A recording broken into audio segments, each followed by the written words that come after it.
Muy bien.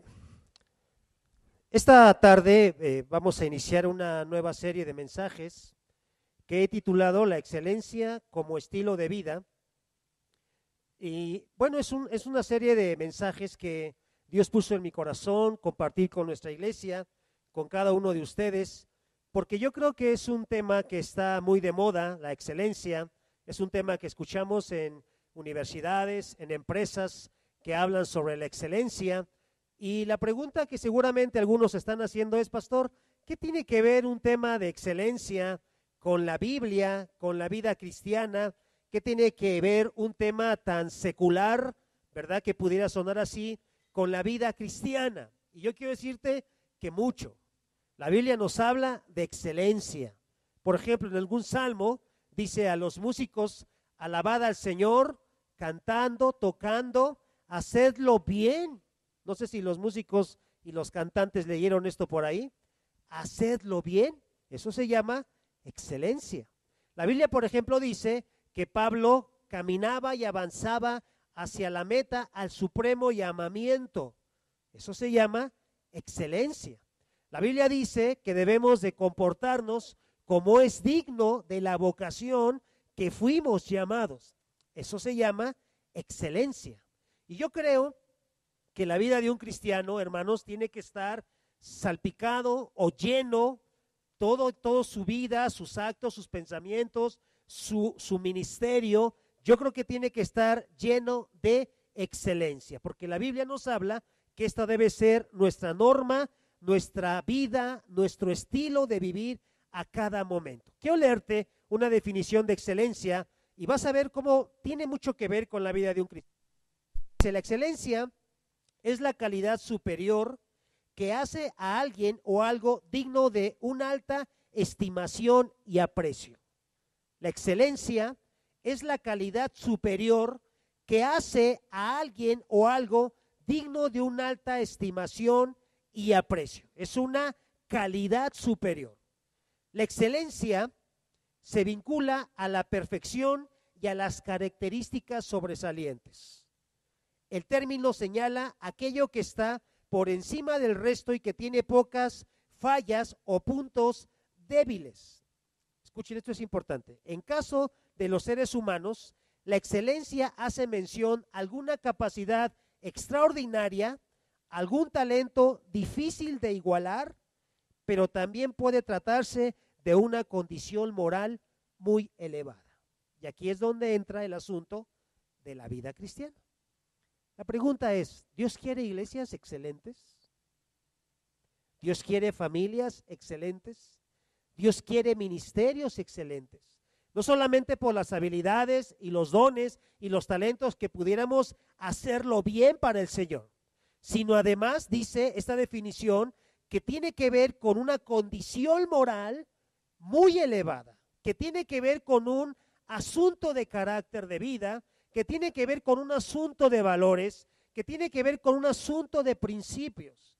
Y si algo hoy reclama nuestra manera de vivir, la sociedad, es que podamos ofrecer familias, personas, iglesias con un alto nivel de calidad espiritual basada en principios, en valores, con un alto nivel moral, para que entonces nuestros ministerios y nuestra vida y todo lo que hagamos podamos hacerlo excelentemente, que podamos mostrar calidad en todo lo que hacemos. Antiguamente se decía en las iglesias, es para Dios. Oye, hermano, haz las cosas bien. Pues son para Dios, pastor. Por eso, porque son para Dios. Si nosotros vamos a ofrecerle a Dios algo, tenemos que hacerlo con calidad porque es para Dios. Si fuera para nosotros, todavía nos daríamos la oportunidad de hacer las cosas a medias, pero es para Dios. Tu ser padre, querido hermano, es para Dios. Tu ser madre, querida hermana, es para Dios. Y todo lo que hagamos, dice la palabra, debe ser para la gloria del Señor. Muy bien, entonces no cabe duda de que vivimos en una sociedad totalmente carente de estos principios de excelencia, de estos valores morales que estamos descubriendo en la palabra del Señor, y a través de esta serie de mensajes iremos descubriendo cómo puedo convertirme en una persona de excelencia, cómo puedo hacer de mi vida una vida excelente. Y vamos a empezar, desde luego, a desmenuzar todo este tema. La excelencia como estilo de vida es un asunto de cambio de mentalidad, es un asunto de cambio de enfoque, es un asunto de pensar, de mirar, de sentir, de percibir la vida, la realidad de una manera distinta. Acompáñame, Filipenses capítulo 4, versículo 8.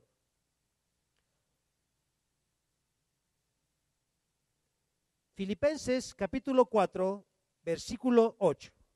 Dice la palabra del Señor: por lo demás, hermanos, todo lo que es verdadero, todo lo honesto, todo lo que es justo, todo lo puro, todo lo amable, todo lo que es de buen nombre, si hay virtud alguna, si algo digno de alabanza, ¿qué dice? En esto pensad. Mira nada más, hermanos, el parámetro que Dios nos pone para ti y para mí. Dice una vez más: por lo demás, hermanos, todo lo que es verdadero, todo lo honesto, todo lo justo, todo lo puro, todo lo amable, todo lo que es de buen nombre, si hay virtud alguna, si algo digno de alabanza, en esto pensad.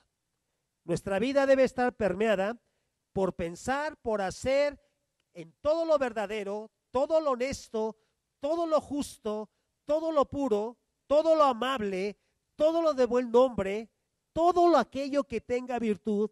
Nuestra vida debe estar dirigida hacia este nivel de principios y de valores que la palabra nos enseña.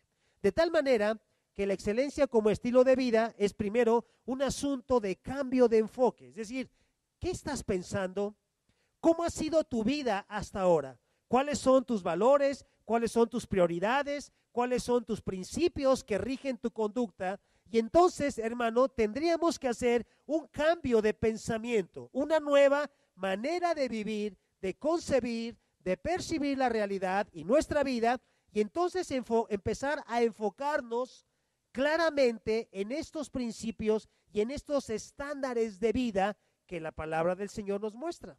Yo quiero que te imagines nuestros hogares donde todo lo verdadero, en donde todo es honesto, en donde todo es justo, en donde todo es puro, en donde todo es amable. ¿Te imaginas un hogar así? ¿Te imaginas una vida llena de todos estos atributos? ¿Te imaginas una iglesia llena de todos estos principios en su vida? Yo creo, hermanos, que nos llevaría a cosas excelentes, nos llevaría a proyectos poderosos en el nombre del Señor y empezaríamos a construir una vida totalmente de poder y de victoria en el nombre del Señor. Muy bien, qué sencillo. Ya entendimos cómo debe de ser, ya entendimos que tiene que cambiar nuestra mente y la pregunta es, ¿cómo le hago para cambiar el enfoque de mi vida? ¿Cómo le hago para empezar a pensar diferente? ¿Cómo le hago para empezar a cambiar toda una educación de años, toda una estructura de vida? ¿Cómo le hago para empezar, en lugar de pensar en pleitos, en ser amable? ¿Cómo le hago para, en lugar de pensar en impurezas, empezar a pensar en lo puro? ¿Cómo le hago para buscar todo lo que es de buen nombre? ¿Cómo le hago, pastor, para empezar a darle a mi vida un giro totalmente diferente, de tal manera que me encamine hacia la vida de excelencia?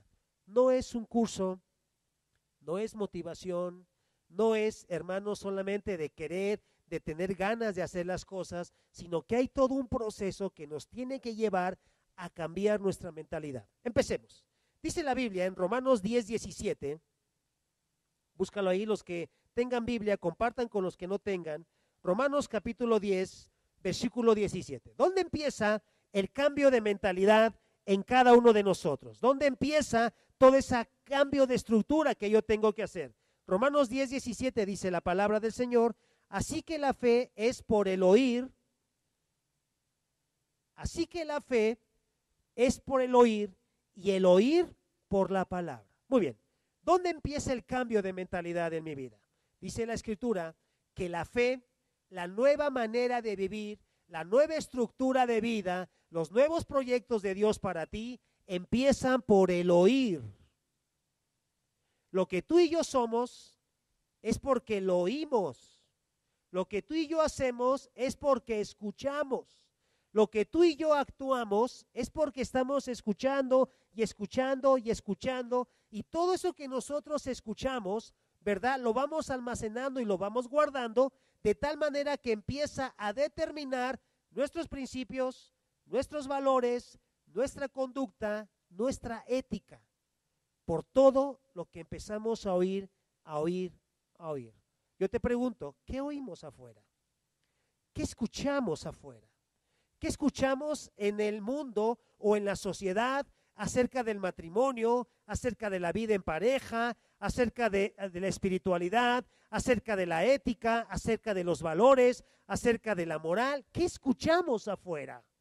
Seguramente estarás de acuerdo conmigo en que afuera escuchamos cosas que van muy en contra de lo que la palabra del Señor nos indica. Y entonces, tanto que tú y yo hemos escuchado, que de pronto se nos hace una verdad absoluta aquello que estamos escuchando. Y entonces nuestra conducta la definimos y la determinamos desde esa verdad absoluta que tú y yo creemos. La Biblia nos dice que hay una nueva manera de vivir. Esta manera de vivir se llama excelencia. Esta nueva manera de ver la vida se llama caminar en la obra de Dios. Y entonces dice que esta fe viene por el oír. ¿Cómo empieza a cambiar nuestra mentalidad? Cuando tú empiezas a escuchar lo que Dios tiene para tu vida. Pero fíjense cómo dice la palabra. Así que la fe es por el oír, y el oír, esto es muy interesante. ¿Cuántos de aquí oyen, escuchan? ¿Cuántos tienen su sentido auditivo bien? ¿Sí? ¿Estamos de acuerdo? Escucha, muy bien. Esto se refiere no se refiere a que tú escuches como sentido de tu vida. Esto se refiere, hermano, a que empieces a permitir que tu vida empiece a cambiar.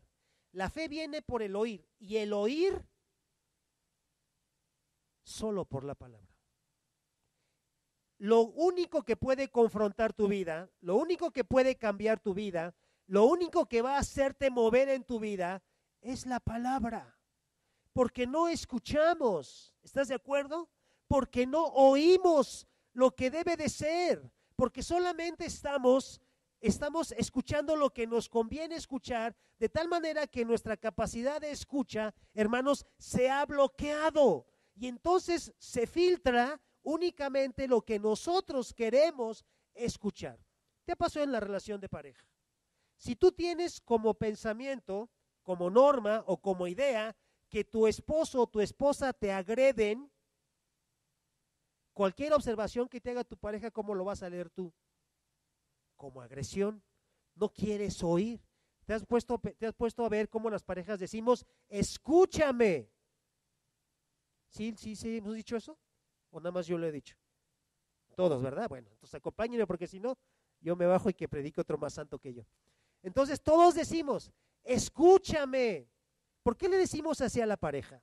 Porque ella está leyendo que estamos lastimando su vida. Yo digo, no, escúchame, solo te quise decir, solo te quise hacer notar.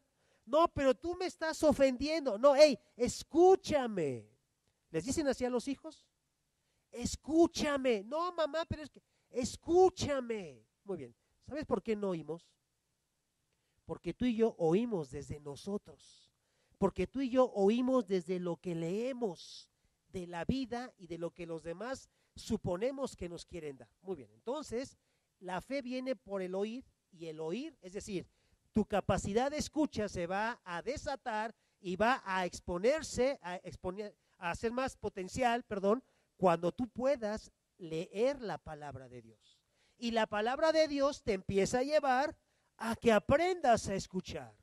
Y la palabra de Dios te va a empezar a llevar a que escuches algo diferente y al que puedas percibir algo diferente, y la palabra de Dios te va a llevar a que empieces a visualizar una nueva manera de vivir, de ser y de estar. Y la palabra de Dios te va a llevar a que puedas descubrir nuevos proyectos de vida para ti.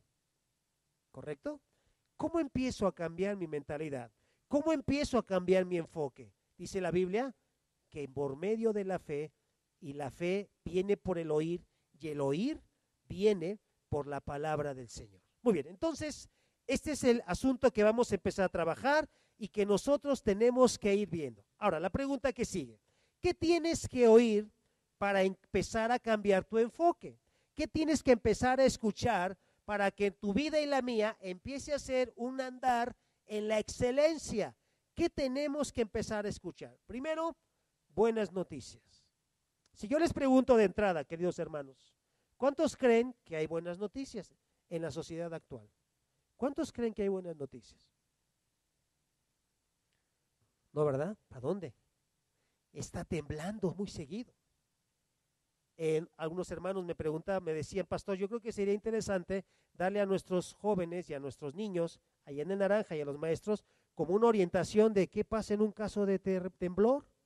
No estamos acostumbrados a que en Izcalli se sientan los temblores, pero está temblando muy seguido.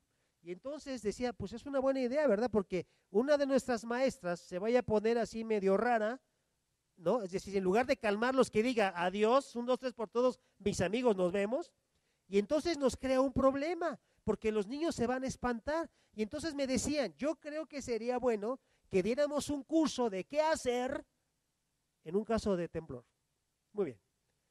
Esto es algo que estamos viviendo actualmente. Qué buenas noticias escuchamos. Prende la televisión, lee un periódico, métete a internet. Qué buenas noticias estamos escuchando. ¿Verdad que muy pocas? Muy bien.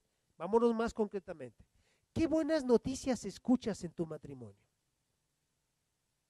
¿Muchas? ¿Pocas? Ninguna. ¿Qué buenas noticias estás escuchando en tu relación de pareja? No siempre es buenas noticias. A veces es, oye esposo, se está acabando esto, oye hablaron del banco, oye hablaron de aquí, oye ya no nos alcanza, oye está sucediendo esto. Y entonces no escuchamos tantas buenas noticias. No quería hacer esta pregunta, pero la tengo que hacer. ¿Qué tantas buenas noticias escuchamos en las iglesias? No muchas, ¿verdad?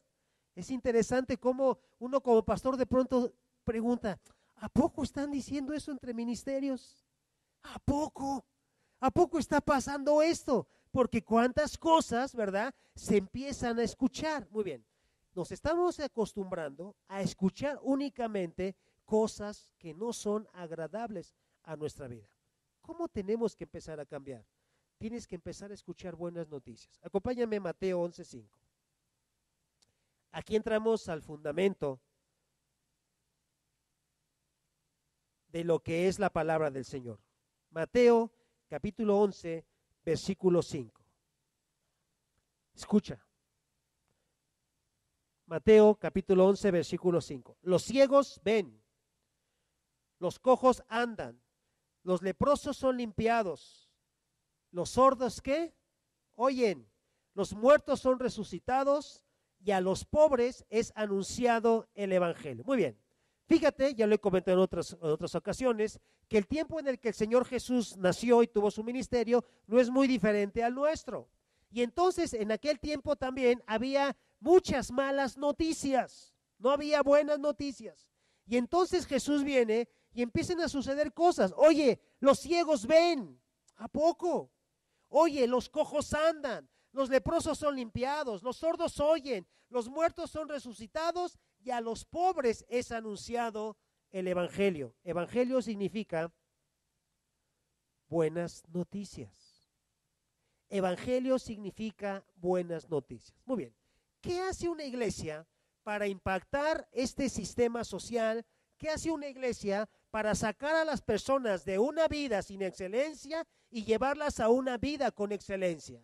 ¿Qué hace una iglesia para convencer a los matrimonios de una vida con excelencia? ¿Qué hacemos como iglesia para decirle a los varones que podemos llevar una vida poderosa en el nombre del Señor? ¿Qué hacemos como iglesia, queridos hermanos? ¿Sabes qué hacemos? Les decimos las buenas noticias del evangelio. Les decimos que en Dios es posible empezar a construir un nuevo proyecto de vida. Los ciegos ven, los sordos escuchan, los leprosos son limpios. Son noticias buenas que la gente necesitaba escuchar. querido hermano, si tú y yo queremos empezar a cambiar nuestro estilo de vida, tienes que escuchar las buenas noticias que Dios tiene para ti. Tienes que escuchar las buenas cosas que Dios tiene en su palabra para ti y para mí. Tienes que empezar a escuchar las cosas maravillosas que Dios ha preparado para ti y para mí. Pero ¿sabes una cosa? El problema al que nos enfrentamos grandemente es un problema de incredulidad. No creemos que puedan pasar buenas cosas. No creemos que mi vida pueda ser diferente. No creemos que mi vida pueda cambiar. No creemos que mi vida pueda ser e inspirar a otras personas. Y entonces, como no creo, no oigo. Creo lo que me dicen afuera. Creo lo que dicen de los matrimonios. El gran porcentaje de divorcios o el porcentaje de divorcios está aumentando. ¿Crees esto? Sí, ¿verdad? Porque lo escuchas.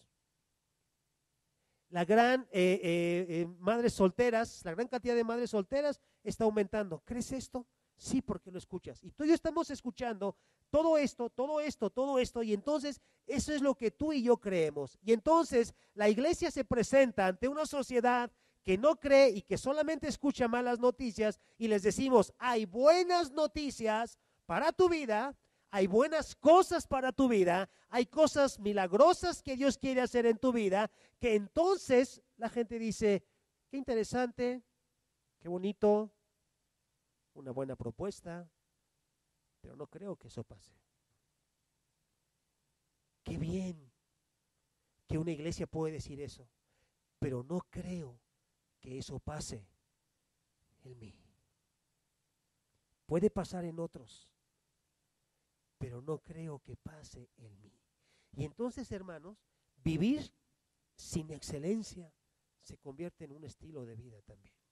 Vivir sin calidad se convierte en un estilo de vida. Y entonces empezamos a darnos cuenta de que nuestra vida en Dios se puede transformar en una vida en excelencia. Ayer nos enseñaba Hugo Villanueva a los varones, ¿verdad? Y nos enseñaba cómo las prioridades en nuestra vida tienen que estar bien definidas.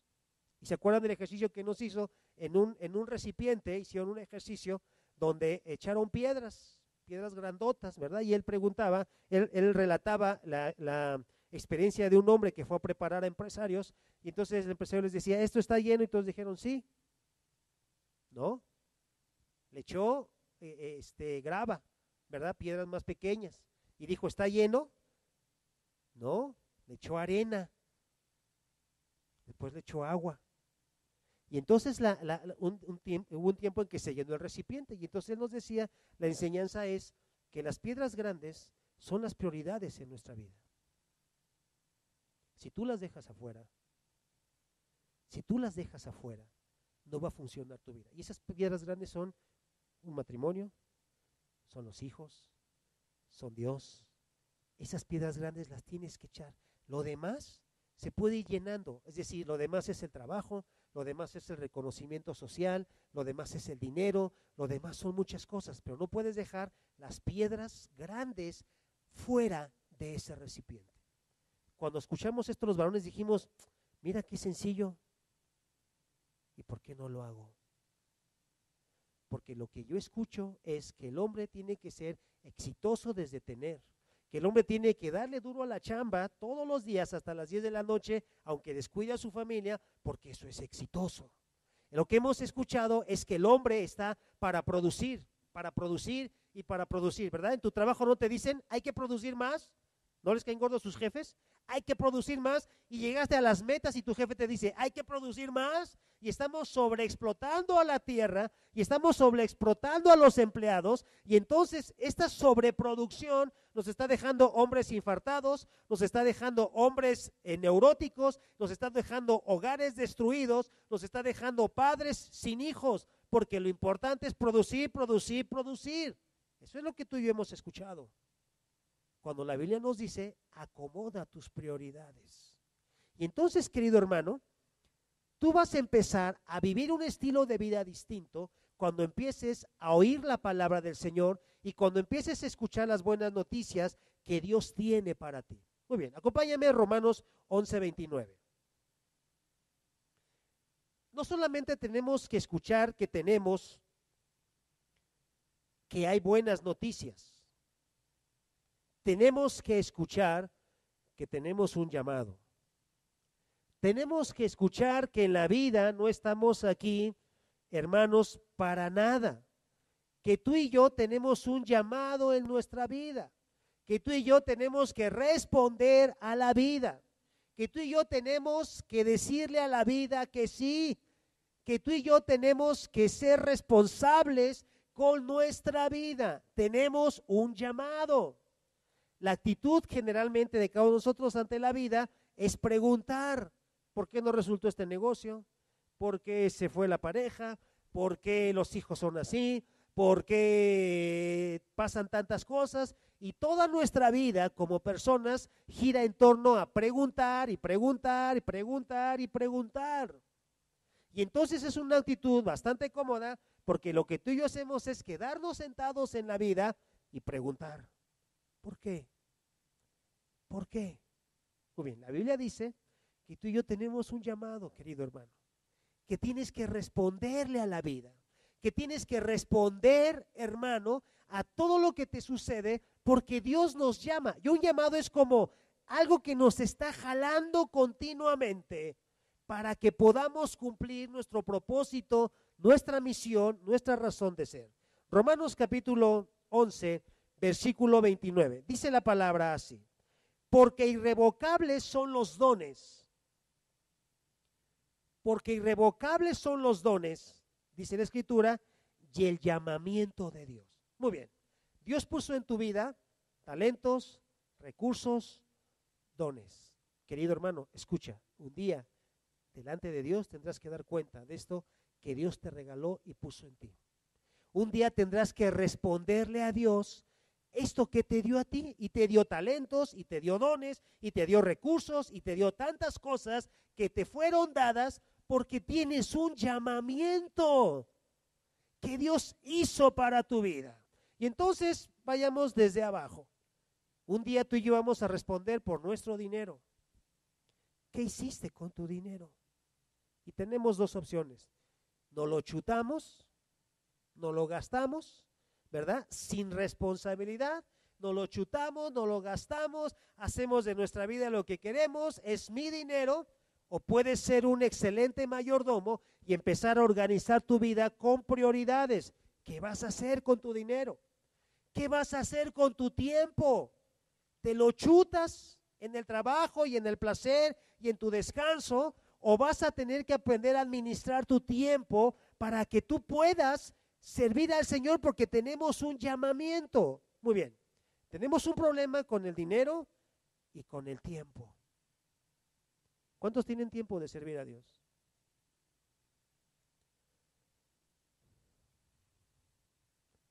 ¿Tan poquitos? Claro, ¿sabes por qué? Porque pensamos que es mi tiempo.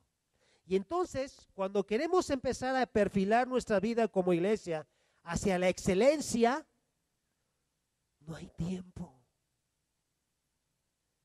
Y escuchamos excusas desde, pues estamos cansados. ¿Quién no está cansado? Es que trabajé toda la semana. ¿Quién no trabajó toda la semana? Es que necesito divertirme. ¿Quién necesita divertirse? El problema no es lo que necesitamos. El problema es qué estoy haciendo con el tiempo que no es mío, sino con el tiempo que es de Dios. Y entonces tienes que empezar a ordenar tu tiempo, tus prioridades, en el tiempo con tu familia, ¿verdad? Y en el tiempo que tienes que darle a Dios. Escuchen, yo hace poco escuchaba a una psicóloga y decía, me pareció muy interesante, y ella decía, el mito de la calidad del tiempo es eso, un mito. Y les decía, señores padres, déjense de andar con esas cosas. Yo le dedico a mi hijo 5 minutos al día, pero de calidad. Y ella decía, no, perdón, no, ese mito tenemos que tirarlo. Yo le dedico a mi esposa media hora al día, pero de calidad, pastor. No. Y entonces ella decía, esto lo hemos usado como excusa para no estar el tiempo adecuado con nuestros hijos. Hermano, ¿qué estás haciendo con tu tiempo? Tienes que responderle a Dios con tu tiempo. Tenemos que responderle a Dios del uso de nuestra sexualidad. Tenemos un llamamiento en nuestras vidas. Y tú puedes usar tu sexualidad como tú quieras.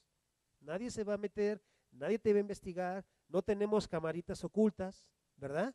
No andamos persiguiendo a nadie, no andamos topándonos con nadie y de pronto en un hotel, hermano, ¿qué haces aquí? Vine a preguntar si había salones para un desayuno que vamos a hacer de varones.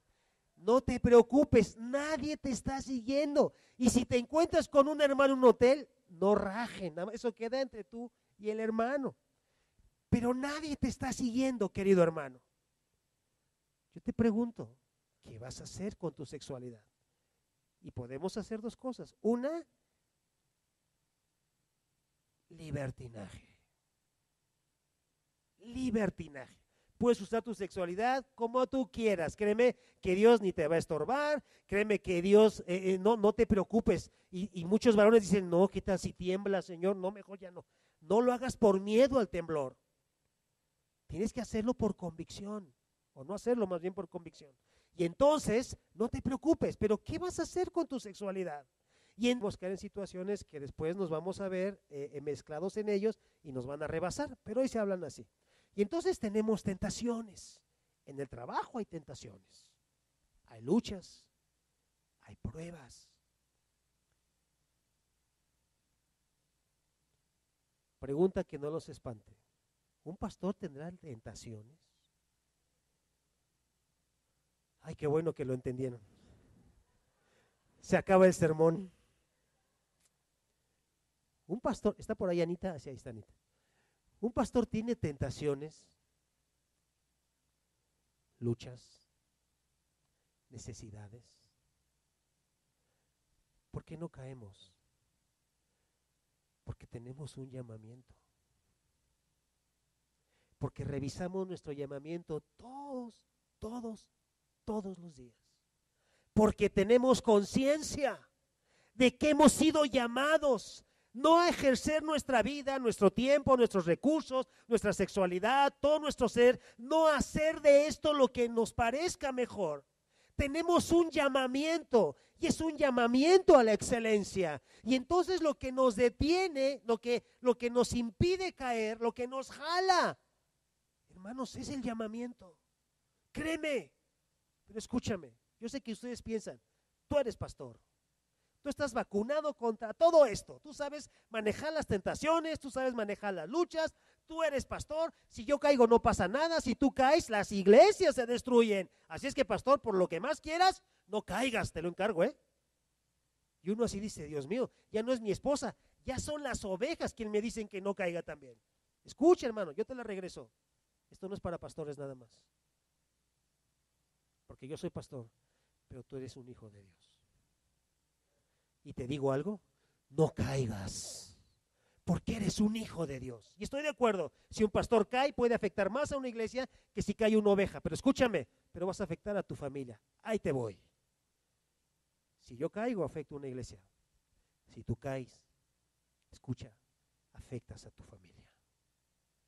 No la veas tan fácil, no es, bueno, yo sí puedo, no pasa nada, el pastor es pastor, ni modo que caiga, yo si caigo, ¿qué va a pasar? Te digo, vas a destruir el corazón de tu pareja, vas a destruir el corazón de tus hijos, vas a destruir tu vida personal, vas a destruir toda tu vida. Ayer Hugo Villanueva nos platicaba un testimonio muy cercano a él, su hermano, y él decía que en un momento dado su hermano empezó a alejarse de Dios y empezó a tener problemas con su pareja y entonces él decía iba corriendo en la dirección incorrecta porque empezó a manejar más sus prioridades, dejó a su esposa, empezó a hacer cosas que no debía hacer, se involucró por ahí y entonces él dice, yo creo que Dios lo tuvo que taclear, porque puso un ejemplo de fútbol americano. Yo creo que Dios tuvo que taclearlo, se quedó sin trabajo, lastimó a su esposa y Dios lo tuvo que taclear para que cambiara la dirección. Escucha, hermano, esto es en serio. Si tú caes, vas a lastimar a tu familia y Dios te va a tener que taclear Y te digo algo, cuando Dios taclea, cuando Dios taclea, te va a hacer que entres en un periodo de disciplina increíble, porque empezó a dejar su trabajo, porque empezó a irle mal económicamente. Tú dices, ¿qué tiene de mal una canita al aire con el dinero? Mucho.